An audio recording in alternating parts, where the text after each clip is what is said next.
Salamat din sa libreng nga ulo ka baka, boss. Morning mga tamad, subong mga tamad, bakal kita baka kay may ihaw to subong si Buseng. So ga-vlog na siya lang na content yaman. So makadto ko siya base makayo ta kay gwapo man ta bakal. Let's go. Nagbaga tamad, aral ko subong sa campus meat shop. Dire na dapat sa boundary ka kawayan, nagbarangay abong. Oo, sige rin sa karsada. Pag makita mo gina. Pag timing kapag ko mga tamad, may ipakita sa akon. Abi ko, yata dyan ang ulo ka baboy para sa ako. Abi ko makalitsyon naman ta ulo ka baboy. Grabe kasi mga tamad maghiwa. Pero teka gwapo, pero teka pagsik. Baw!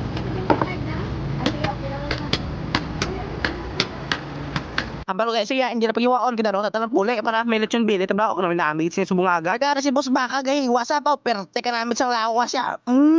Kagara namin di matamad daw pula gijang karne sa baka. In short mga tamad, bago niya iyaw ang baka. Kita mo naman sa karne, fresh na fresh pa, pula-pula. Kagara ko ulo, kung egoran sa akong nga bulsa, dinala ko na ni puli mong dalagan. Kita niyo mga tamad, pero te pag-iwa, wala na sukat-sukat, dire-diretso. Pareho pa tanang sizes, grabe, tansyado din nakadahulag yan. Magamit ka dagong iwa, namin di marinate, tapos parit sa masang redors pag sinugbabaw, namin di matawad, tiga mo niyo, bowl, namin di sugbawon, boss. Sa pagkatapos sa bakalan, nagbayad eh. Thank you. Sige boss.